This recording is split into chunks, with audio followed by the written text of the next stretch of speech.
This is CBN Newswatch.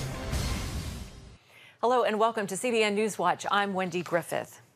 Overnight, protests erupted into violence after a grand jury indicted only one of the three officers involved in the Breonna Taylor case, which ultimately led to her death. CBN's Jenna Browder has the story. Protests erupted across the country overnight following the decision in the Breonna Taylor case. And in Louisville, they turned violent. We have an officer down. The officer shot investigating reports of gunfire at an intersection where a crowd had gathered. I am very concerned about the safety of our officers. It's not clear if the shootings were related to the protests. Still, the governor of Kentucky calling up the National Guard to help. I understand he's called up the National Guard, which is a good thing. I think it's a very positive thing. President Trump tweeting he's praying for the officer shot. His 2020 rival Joe Biden also weighing in on Twitter. Even amidst the profound grief and anger today's decision generated, violence is never and can never be the answer. Taylor was killed in her apartment in an exchange of gunfire when officers tried to serve a search warrant. Only one of the three officers was charged with crimes, but they're not related to Taylor's death. Former Officer Brett Hankinson is charged with endangering neighbors next door by opening fire without a clear aim or shot.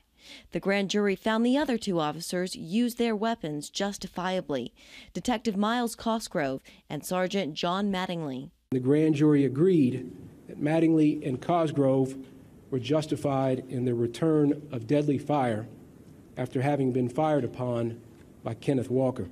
Walker, Taylor's boyfriend, says he fired a warning shot when he didn't hear police announce themselves. But the Attorney General says a witness told investigators officers did knock and identify themselves. In other words, the warrant was not served as a no-knock warrant. The FBI is investigating the case, including the information that led to the search warrant. Taylor's family attorney called the decision offensive. And last week, the city of Louisville settled a lawsuit brought against the three officers, agreeing to pay Taylor's mother $12 million and enact police reforms. In Washington, Jenna Browder, CBN News. Thanks, Jenna. President Trump is urging a swift confirmation to his yet-to-be-announced Supreme Court nominee, saying he expects the High Court will have to resolve the election outcome. I think this will end up in the Supreme Court. I think it's very important to have a ninth justice. And now it looks nearly impossible for Democrats to block the president from seating his third Supreme Court justice. Alaska Senator Lisa Murkowski, once viewed as a potential obstacle to the nomination, now says she can't rule out voting for the Republican nominee. The president and First Lady paid their respects at the flag-draped coffin of Justice Ginsburg at the top of the steps of the Supreme Court this morning. Meanwhile, anti-Trump demonstrators interrupted the moment with boos and chants of "vote him out." The president's top two contenders to succeed Ginsburg on the court remain federal judges Amy Coney Barrett and Barbara Lagoya. For more on this story and the latest from our nation's capital, be sure to tune into Faith Nation this evening. That's right here on the CBN News Channel. Now to the latest on the coronavirus pandemic. President Trump is threatening to overrule the scientists at the FDA if the agency tries to add tougher new guidelines for authorizing emergency use of coronavirus vaccines. The new FDA rules would reportedly require monitoring trial volunteers longer, possibly delaying a vaccine until after the election. Dr. Robert Redfield, the head of the CDC, testifying on Capitol Hill yesterday, says it could take until July of next year before a vaccine is ready for everyone. But the FDA commissioner says they won't let politics sway the process. Our thorough review processes and science will guide our decisions. FDA will not permit any pressure from anyone to change that. I will fight for science. Overseas, coronavirus cases are not slowing down. Only a week after Israel began its second lockdown, the coronavirus cabinet decided to tighten restrictions even further. This after nearly 7,000 cases and 32 deaths were reported in just a 24-hour period.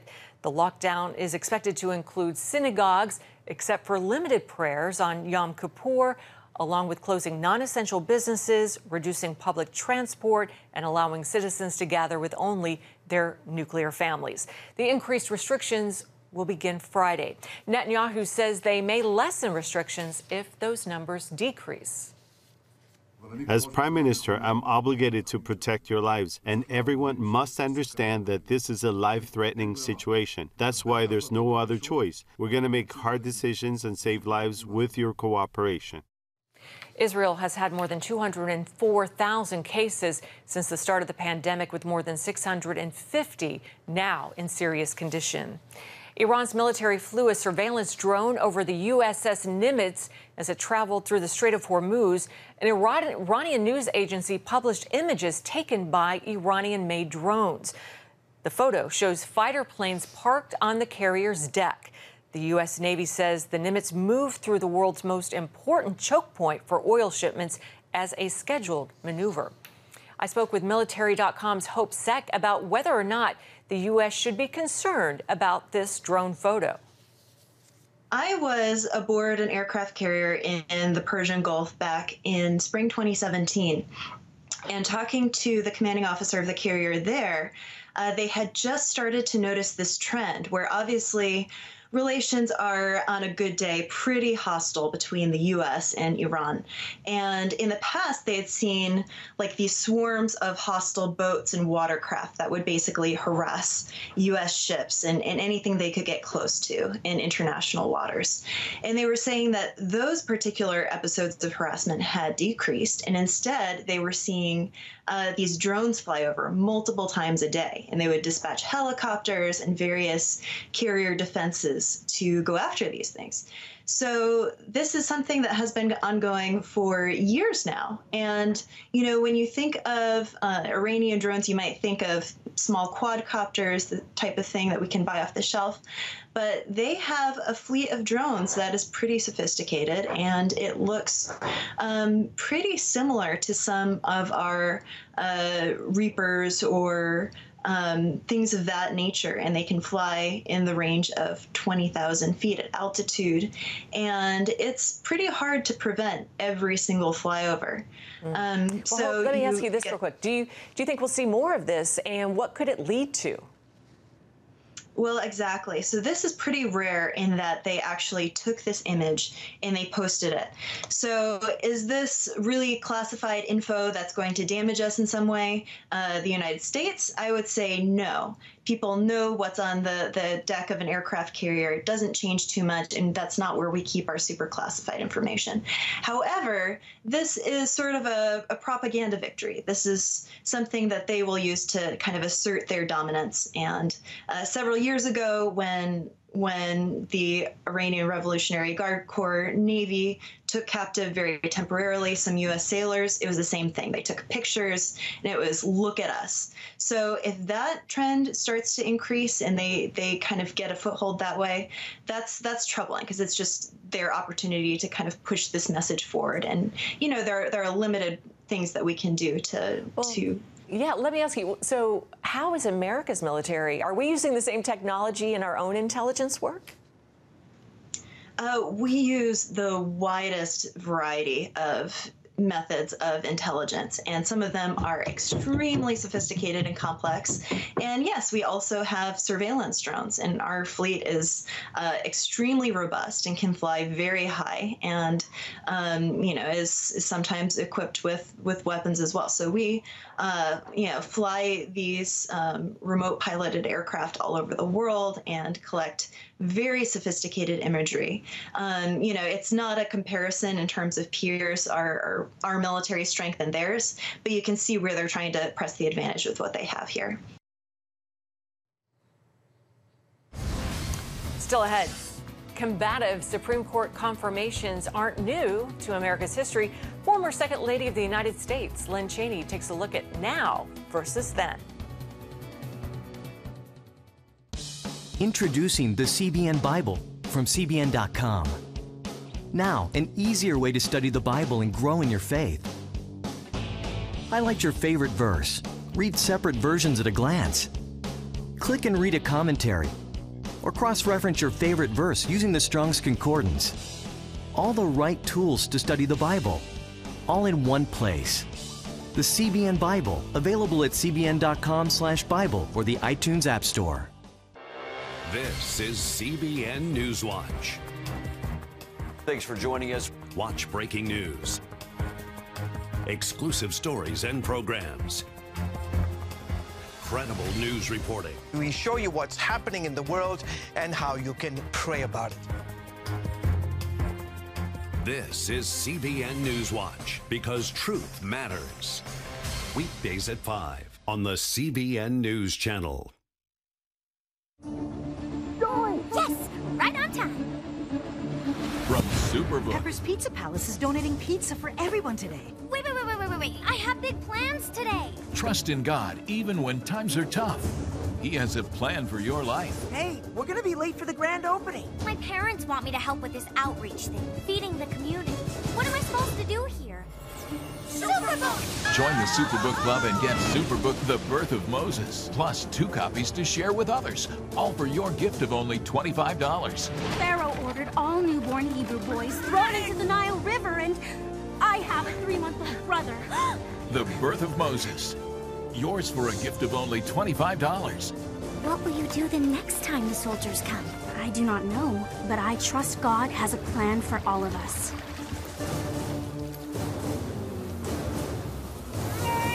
Superbook Club members, free streaming for seasons 1, 2, and 3 is now available. Learning the lessons of history. The confirmation fight over President Trump's Supreme Court pick is nothing new to American politics. Former Second Lady Lynn Cheney details some of the country's early struggles in her new book, The Virginia Dynasty: 4 Presidents and the Creation of the American Nation. Appearing on this week's episode of The Global Lane, Mrs. Cheney says there are some striking similarities, but also some differences between the battles of yesterday and today. There were lots of fights between these 4 men and these 4 men and others, lots of conflict. I wonder, it was bitter, and it was reflected in the newspapers, which were the media of the day. Jefferson once said he was so angry with newspapers, he said, you know, maybe I could get along with them if they would just create a separate section for lies. He was so angry. But in any case, angry as he was and vicious as the press was, you didn't have social media giving it a big megaphone that spread it everywhere all the time.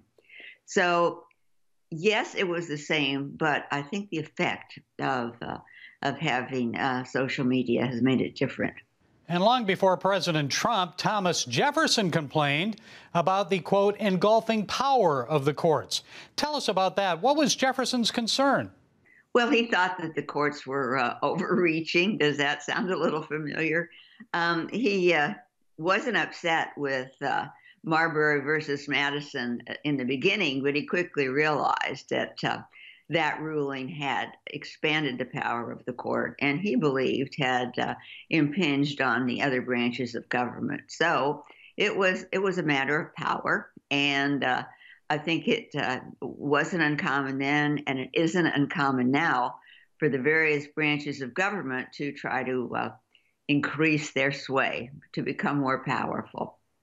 This summer, statues of George Washington and Thomas Jefferson were torn down in Portland. Slave owner was painted across the toppled Jefferson statue. What don't young people and other Americans know about Thomas Jefferson and slavery? I'm thinking about the new states, also the Northwest Territory. Well, particularly in his early years, when it seemed as though slavery was vulnerable and that it had a future where it would just be gone. Jefferson was one of the enthusiasts. He actually introduced a bill that would have helped free Virginia slaves. And you're right, in the Northwest Territory, he set the precedent for not having slavery there. One of the things I think, I really wanted to stress this in the book, that yes, these were flawed people, as we all are, and at slavery, they believed it was an immoral institution, which of course it is. And they understood that it was in contradiction to the ideas and the ideals they set forth: freedom, justice, liberty, equality. That it was in complete contradiction to those things. But they tried to embed the ideas in our basic documents, for example, in the Declaration of Independence, and not take any of those ideals and ideas, the force of them, away in the Constitution. And there were people in the years following, including Abraham Lincoln and Frederick Douglass, who believed they had succeeded. So now I think we just have an oversimplistic idea of human beings and of the founders, and it is very damaging. This country was founded on high ideals, but I keep reading in texts that are intended for schools, for example, that our founding ideals were a lie when they were created. And that's just so unsettling, partly because we're a country based on ideals, and the ones upon which we were created, liberty, equality, justice, and so on, those ideals they're immortal. Those ideas are transcendent. And the notion that we're now going to say, well, they were lies from the beginning, it's just not understanding what the founding was like. Former Second Lady Lynn Cheney on her new book. Well, after the break, why one prominent Black conservative author says liberal politicians take the Black vote for granted, and why she moved to embrace conservative ideals. Stay tuned.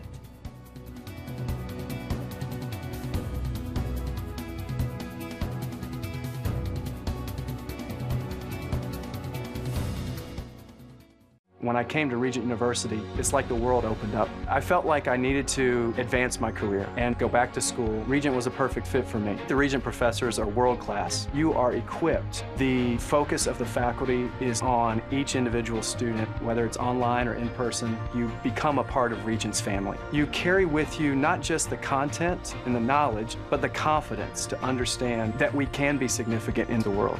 Regent University. Follow your path. Nigerian Christians in Iran are routinely arrested. Happily, Christians continue to suffer. In times of trial and affliction, you need to know the truth. One of the fastest growing Christian populations in the world. Join Wendy Griffith and George Thomas for Christian World News. Young people are the ones who are open to the gospel. Powerful stories of suffering and hope that affect all Christians. Watch Christian World News, Saturday at 5 p.m. Get Protect Your Sleep and discover how to improve the quality of your life. A free DVD or booklet from the Christian Broadcasting Network. If you're not a great sleeper, you can do things to make yourself a great sleeper. If you're already a pretty good sleeper, you can enhance your sleep and be even better. 5 leading experts help remove the obstacles between you and restorative sleep. When you don't get a restful night's sleep, you wake up with an accumulation of stress. Call 1-800-700-7000 or go to cbn.com to get your free DVD or booklet today. Everything you do better with a good night's sleep. You'll discover how food affects your sleep, how to put insomnia to rest, explore effective remedies for sleep apnea, and much more in Protect Your Sleep. Wake up to your best life and get Protect Your Sleep today. Call 1-800-700-7000 or go to cbn.com to get your free DVD or booklet. She's been through social lynchings, smeared as a white supremacist, and even called a Hitler sympathizer. Candace Owens is an outspoken Black conservative who says the policies of the left are actually hurting the Black community. And she's calling for Blacks to liberate themselves from what she calls the Democrat plantation. Charlene Aaron explains. Political activist Candace Owens says the time has come for African Americans to unshackle themselves politically. And the outspoken conservative isn't afraid to point out why she feels many of the left's policies actually hurt the Black community. As a conservative firebrand eager to tackle controversial issues of the day, Owens is challenging Black Americans to think outside the box. Recently on the Ben Shapiro show, she accused Joe Biden and Bernie Sanders of pandering to Blacks after the two were interviewed by rapper Cardi B. It is demeaning. It is pandering. It is ridiculous, okay? And she asked pointedly ridiculous questions. I want lower taxes, but I want universal health care for all. She had no idea what she was doing, and yet both Bernie Sanders and Joe Biden made the time to sit with her because they believe black people are stupid. For decades, African Americans have been a loyal voting bloc for Democrats, with 89% supporting Hillary Clinton over Donald Trump in 2016. In her new book, Blackout: How Black America Can Make Its Second Escape from the Democrat Plantation, Owens explains how liberal politicians take the black vote for granted and why she moved to embrace conservative ideals. When I had my aha moment, which really happened with me just looking at Trump coming down the escalator, being like, this man is crazy. I don't want this guy to be president. But then hearing him when he said, Black America, what do you have to lose? And he listed the statistics. And I knew that I came from a family that was impoverished.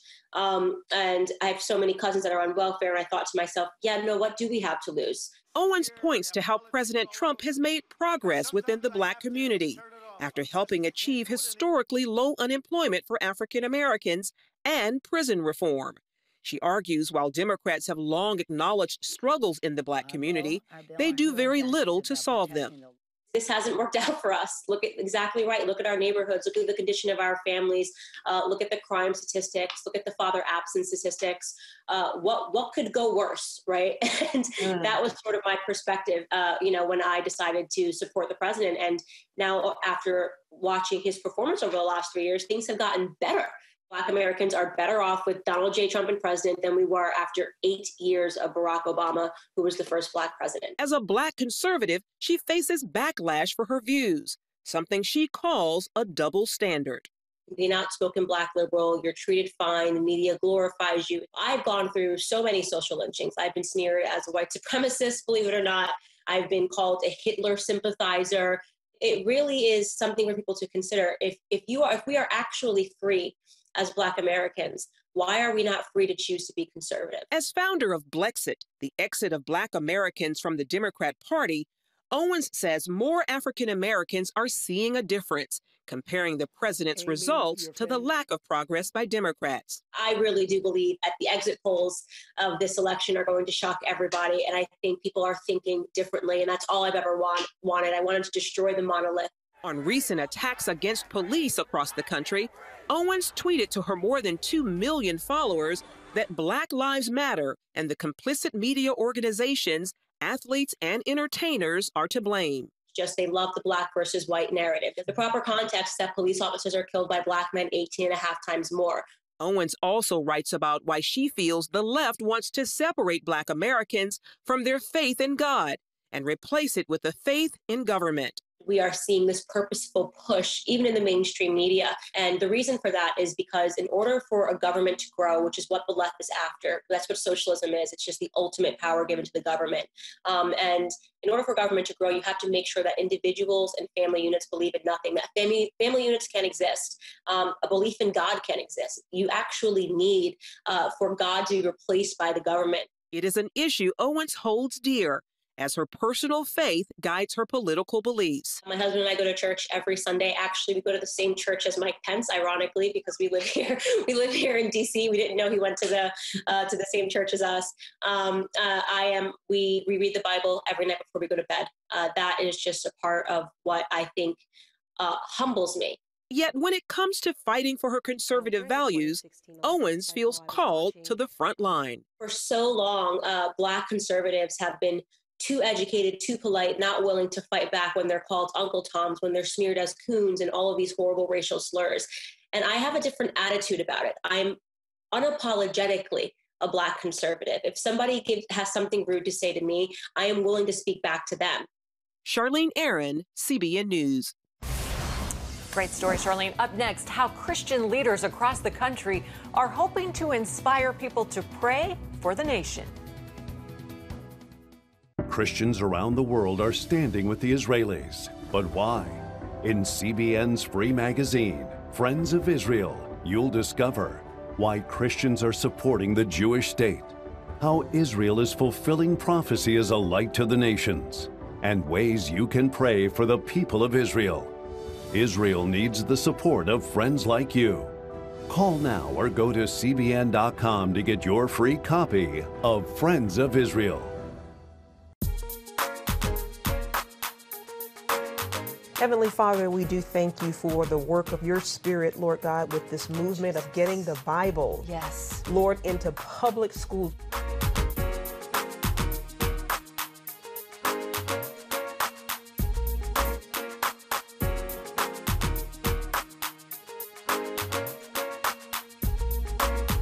Watch The Prayer Link, Tuesday nights at 6:30.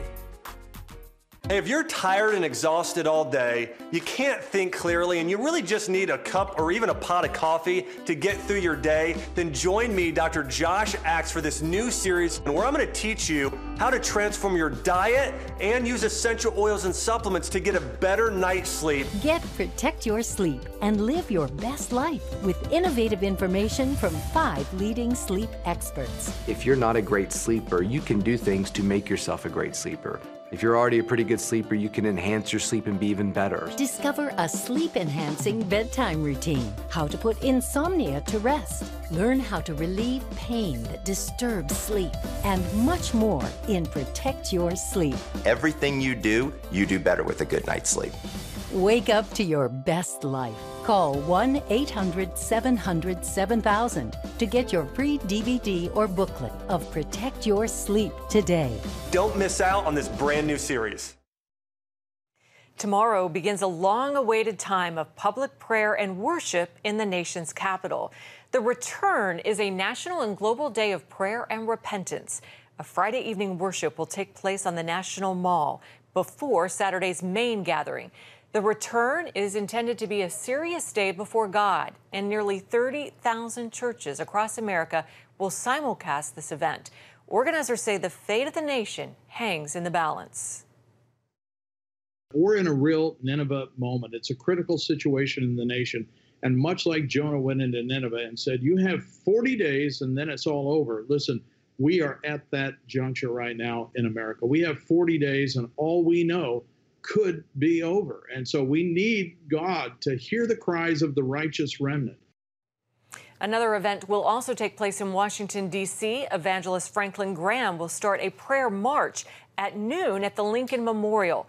Both events are meant to show God his people are ready to do holy and sacred business in prayer on behalf of America.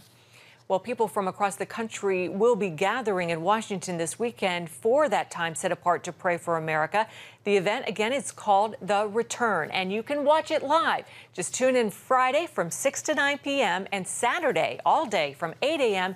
to 9 p.m. right here on the CBN News Channel, or you can go to cbn.com or any of our digital platforms to watch The Return. And that is going to do it for this edition of CBN Newswatch. Remember, you can find more of our news programs on the CBN News Channel anytime or online with cbnnews.com. Also, tell us what you think about the stories you've seen today. Just email us at newswatch@cbn.com, or you can reach out on Facebook, Twitter, or Instagram. We hope you'll join us next time. Until next time, have a great day, and God bless you.